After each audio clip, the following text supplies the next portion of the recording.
Hoje, então, a gente conversa um pouquinho sobre essa biografia sensacional do Victor Hugo, escrita pelo Graham Robb. O Graham Robb é um autor e crítico literário britânico, especializado em literatura francesa.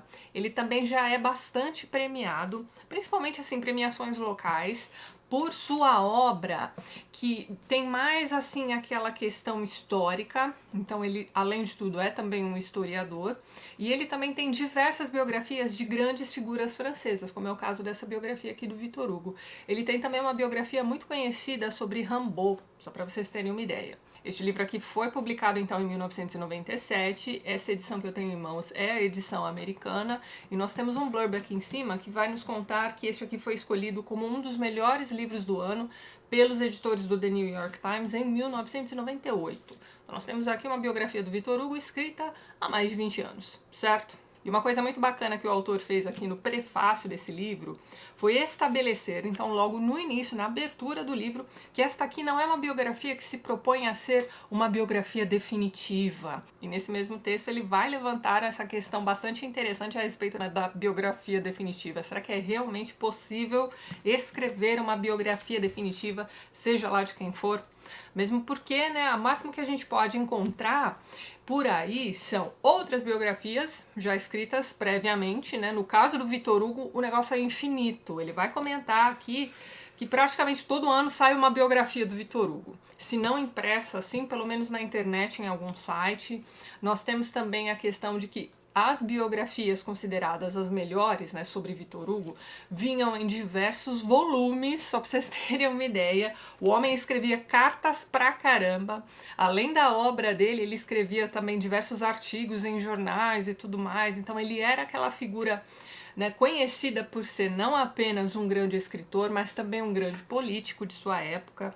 Então, ele era um cara que deixou registrada muitas de suas ideias, mas mesmo assim, será que é realmente possível saber direitinho tudo o que se passava pela cabeça de Victor Hugo e escrever um livro que se propõe a ser uma biografia definitiva? De qualquer forma, a ideia deste livro, na verdade, é apresentar para o leitor um panorama bastante organizado da vida deste grande homem. Aliás, não só de sua vida, mas também de sua obra.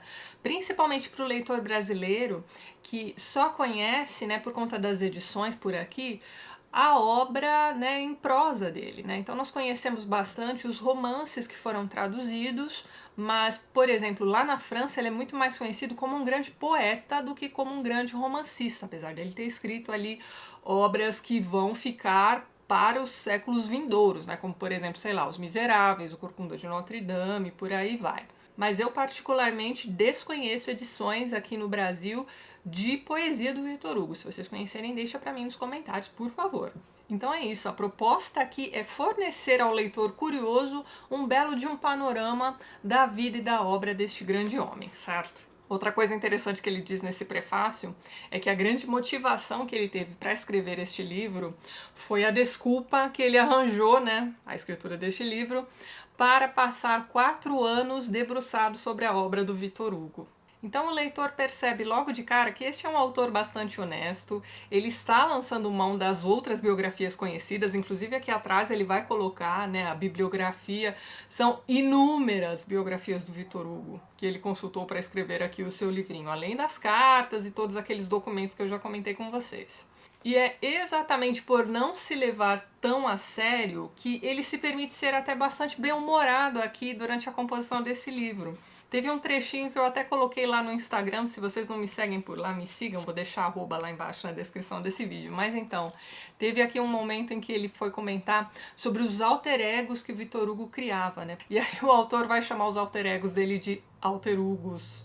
Então, vira e mexe, ele vai colocando umas piadinhas assim em seu texto, o que deixa a leitura do livro mais leve. Essa aqui é uma biografia que tem cerca de 500 páginas, né, descontando ali as notas de fim de livro, os apêndices e tudo mais.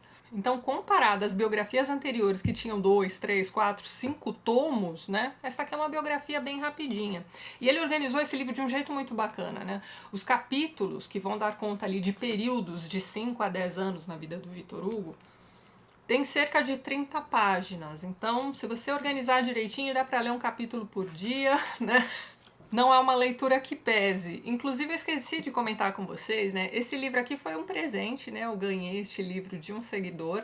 Este livro aqui está, né? Como eu tinha dito a vocês, na edição americana, mas ele já teve uma edição brasileira. Eu vou deixar a capa aqui do lado.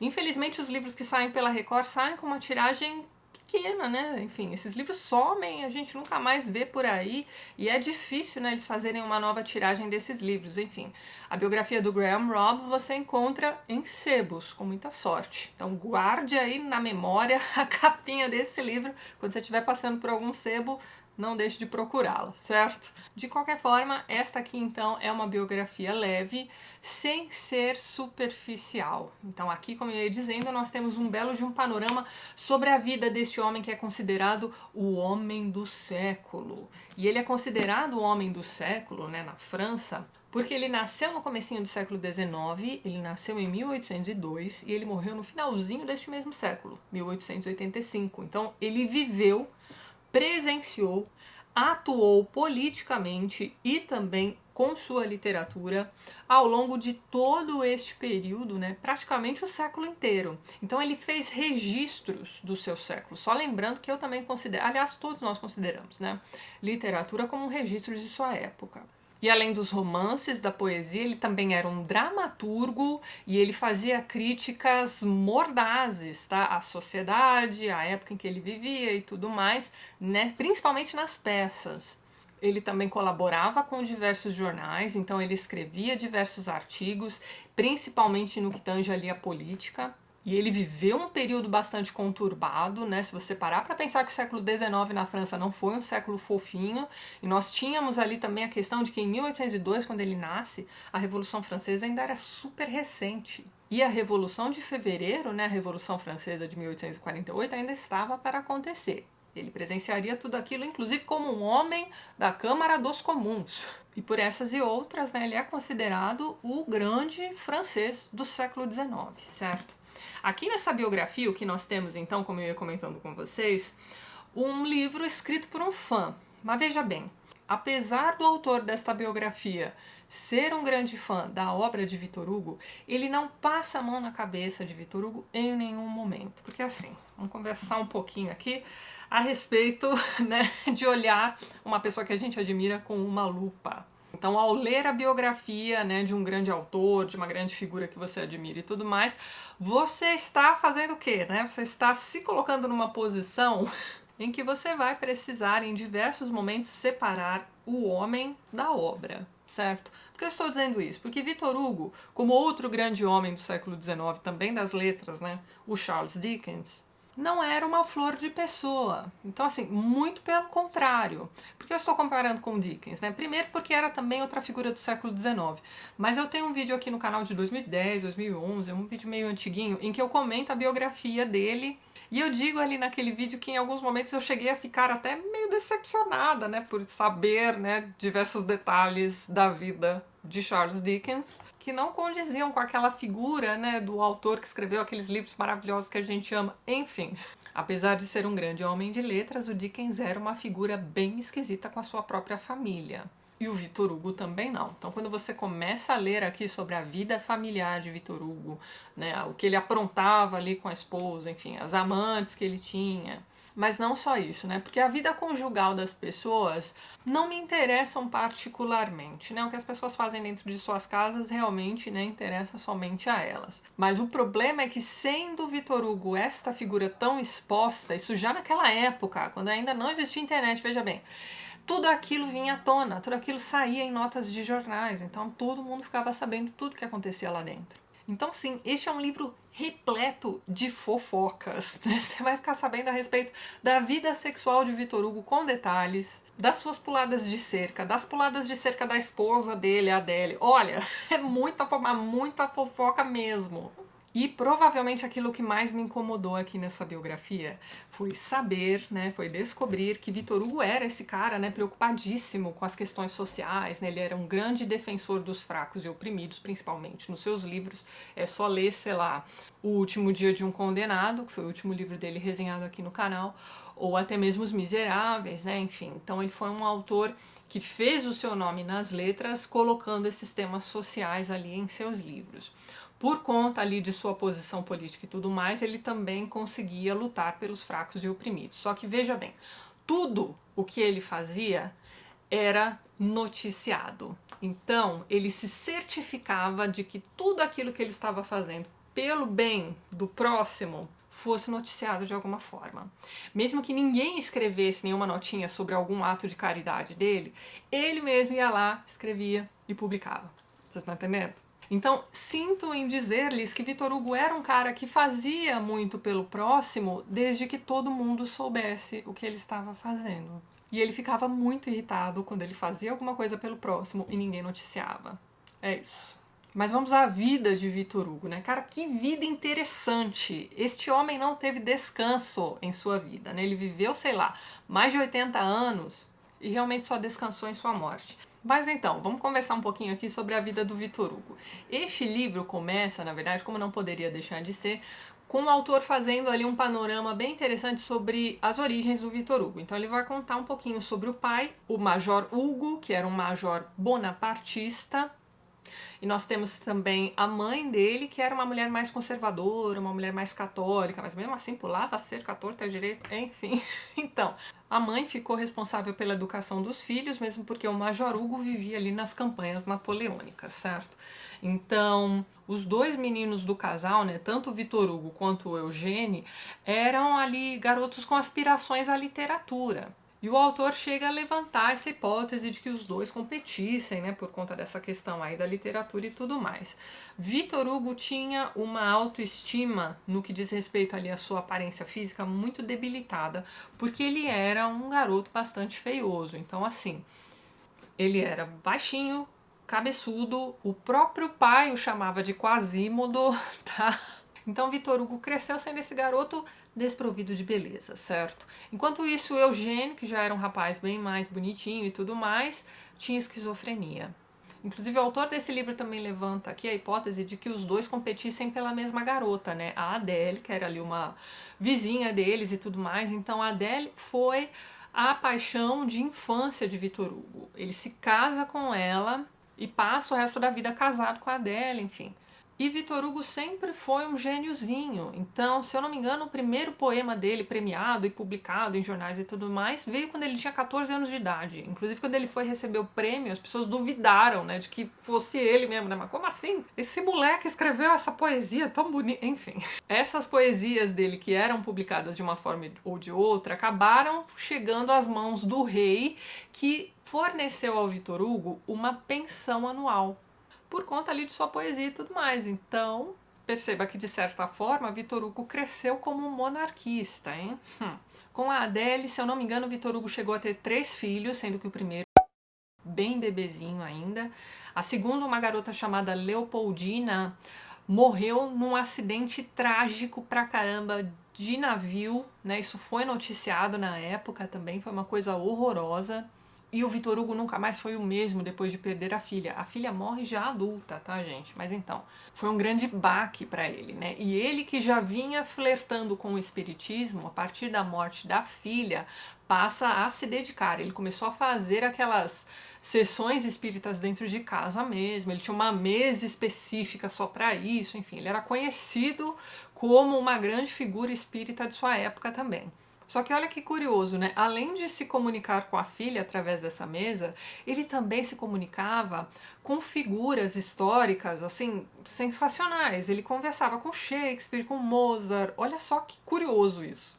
Com relação à sua obra literária, o Vitor Hugo era considerado o grande cabeça, né, sem trocadilho, pelo amor de Deus, do romantismo. Então veja bem, conforme você vai acompanhando a leitura dessa biografia, você vai percebendo que ele era uma figura extremamente inteligente e oportunista, de certa forma. Então veja bem, quando ele escreve seus primeiros livrinhos lá, suas poesias, etc., ele tinha uma verve bastante classicista.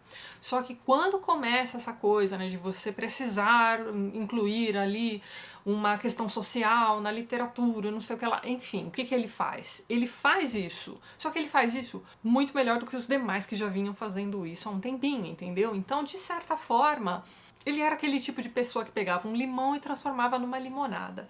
Então ele passa a ser ali a grande figura do romantismo na França, E ele definia esse romantismo como liberalismo cultural.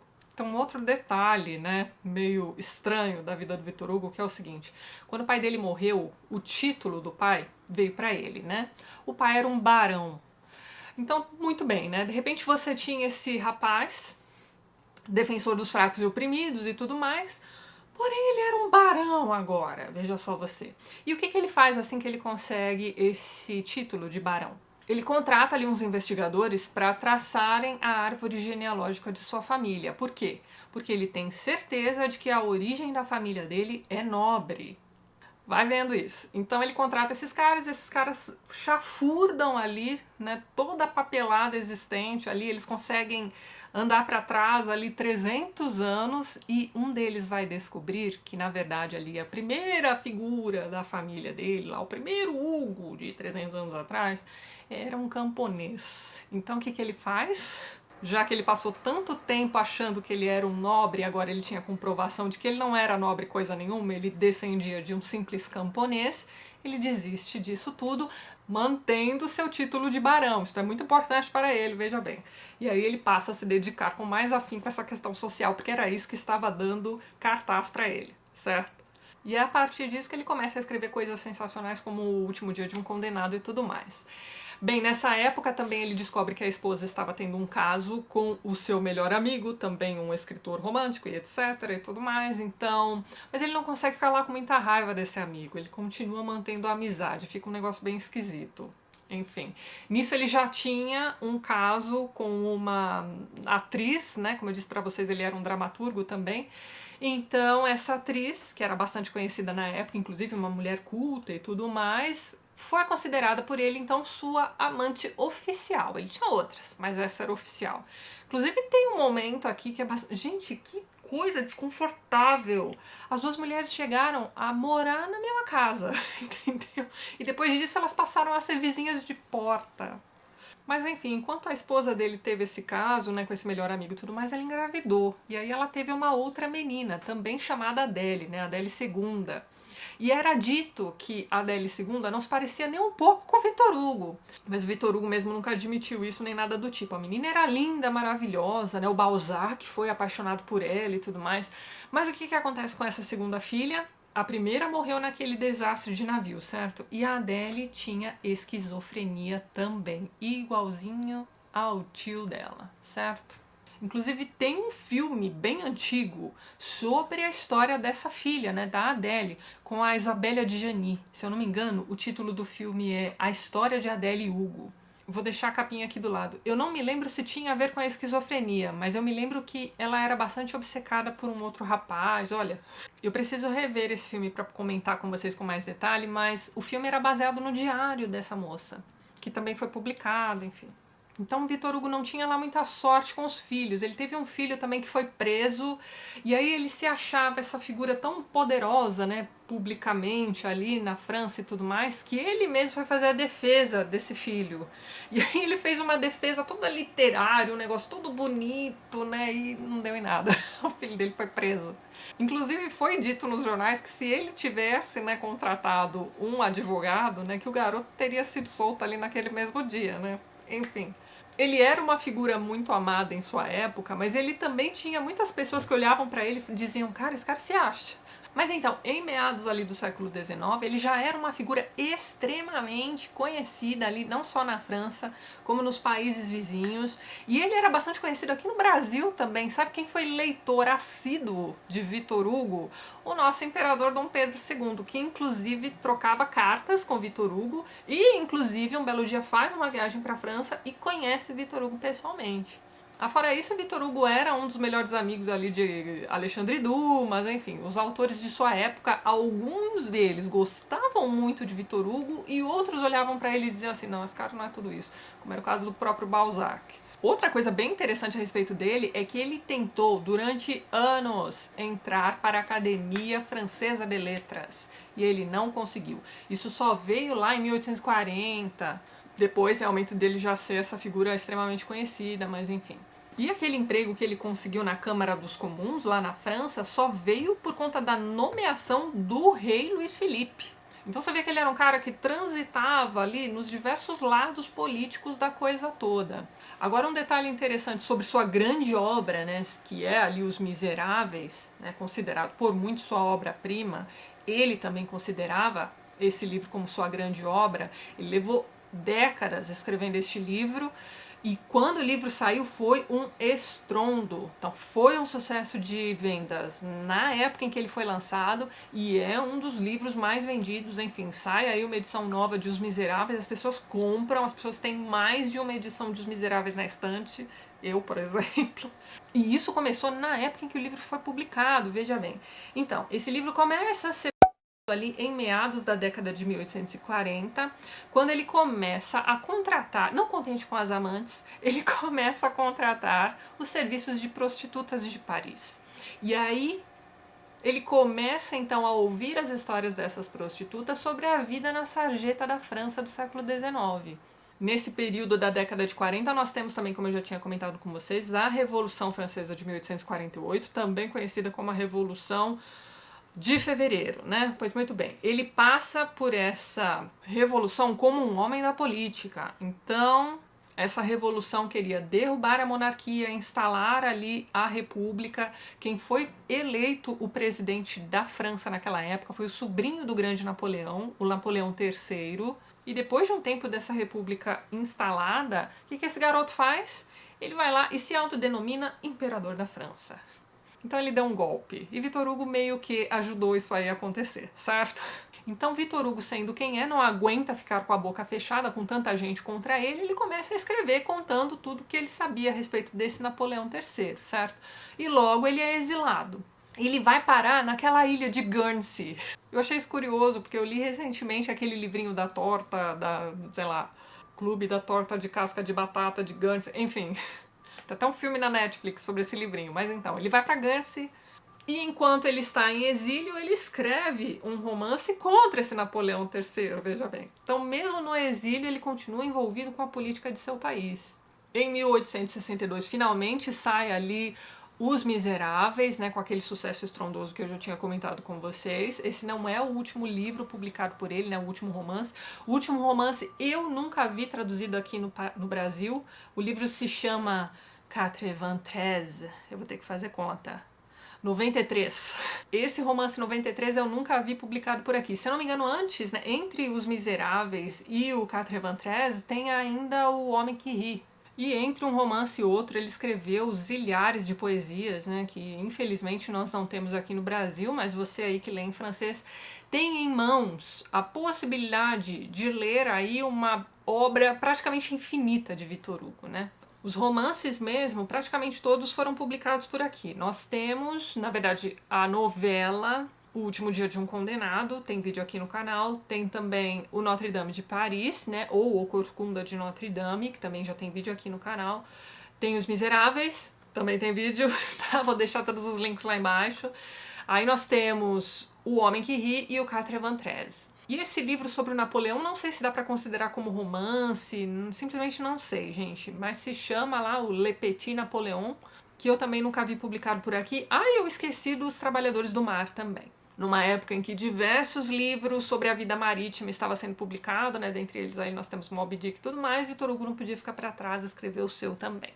Isso sem contar as diversas peças também. Ele escreveu peças bastante importantes. E Vitor Hugo falece em 1885 em decorrência de uma pneumonia, olha só. Mas ele já era bem velhinho, né? Já estava com a saúde bastante debilitada mesmo.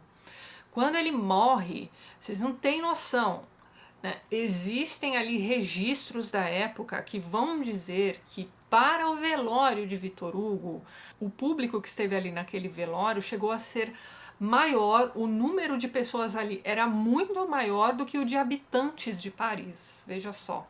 Então assim que saiu a notícia da morte de Vitor Hugo, pessoas que tinham essa possibilidade, né, começaram a ligar para os hotéis de Paris para, né, fazer ali umas reservas e tudo mais. Então todos os hotéis ficaram lotados, as pessoas começaram a alugar quartos em sua casa para receber as pessoas que iam, né, ao velório de Vitor Hugo. Olha, foi um negócio incrível. Pessoas vieram de outros países para assistir ao velório dele. Enfim, Então, caso durante a leitura, não só dessa biografia como de qualquer outra de Victor Hugo, você duvidar de que ele tenha realmente sido lá essa figura tão importante para a França naquela época, quando você chegar ao capítulo sobre a morte dele, sobre seu velório, não vai restar mais dúvida nenhuma. Resumindo, Victor Hugo foi a grande figura francesa do século XIX, foi o grande líder do movimento romântico, foi também escritor de romances, novelas, poemas, peças de teatro, artigos de jornais, artigos políticos, uma imensidão de cartas que foram publicadas póstumamente. Ele foi o grande autor de obras universalmente conhecidas, né? Em qualquer país que você vai encontrar uma edição de Os Miseráveis, de Corcunda de Notre Dame. Ele foi um grande pensador político, radical em diversos momentos de sua vida. Uma coisa que poucos sabem também é que ele era um grande pintor e desenhista, né? Depois de sua morte encontraram lá diversos, né? Mas muitos mesmo, né? Desenhos. E ele também arriscava na arquitetura, veja bem. Então tem uma questão de arquitetura muito interessante durante todo o Notre Dame de Paris. Inclusive ele levanta aquela discussão, né, medieval, né? Tem um momento naquele livro que eu acho que eu não comentei no meu vídeo, que é muito interessante, né? Você tem um bispo ou arcebispo, enfim, observando da janela de onde ele está a Notre Dame de Paris. Aquela é uma história que se passa no século XV, então a prensa do Gutenberg acabou de ser inventada, né? Enfim, os livros começaram a ser publicados e ele está ali segurando um livro e olhando para Notre Dame e ele diz, ó, isto vai acabar com aquilo. Então, assim, antes de existir ali a prensa de Gutenberg, antes de existirem os livros, a arquitetura contava histórias também. E não só isso, né? Ao longo do livro todo ele vai contando sobre a arquitetura da cidade de Paris também, as cidades de Paris, né? Porque ela existe em diversas camadas, ela foi destruída e reconstruída aí ao longo dos séculos. Então, além do conhecimento de arquitetura do Victor Hugo que ele mostra naquele livro, ele também arriscou na arquitetura per se também. Além disso, ele era um visionário que se colocou ao lado de Shakespeare, de Mozart, inclusive, né, trocando umas ideias ali durante suas sessões espíritas. Mas hoje em dia a gente pode tranquilamente colocar, sei lá, Virgílio, Shakespeare e Victor Hugo na mesma prateleira e dar ali a mesma importância aos três, por exemplo. Portanto, ele foi sim um homem extremamente vaidoso, né?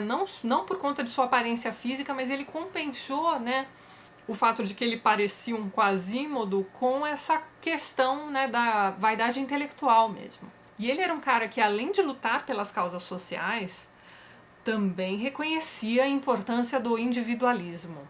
Aliás, ele não reconhecia somente a importância do individualismo, mas ele reconhecia também a importância da competição, da ambição e também do amor ao próximo.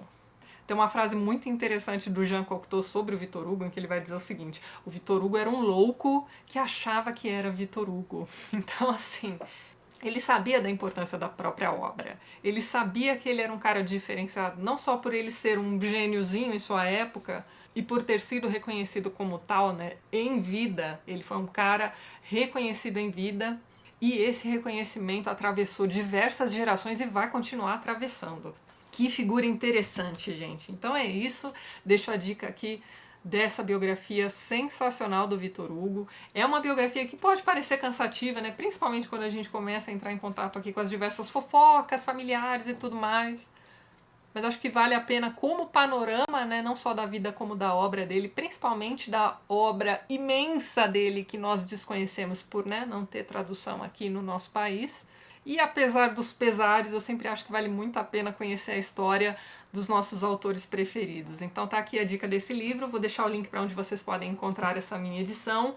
A edição brasileira, como eu disse para vocês, infelizmente somente por sebos mesmo, a gente fica aqui torcendo para sair aí uma nova tiragem. Deixo aqui a recomendação fortíssima, não só da biografia, como também a de que vocês leiam Victor Hugo. É muito fácil encontrar os romances dele traduzidos por aí, em bibliotecas, enfim. E é isso, vou ficando por aqui. Vejo vocês nos próximos vídeos do canal. Um beijo grande e até mais.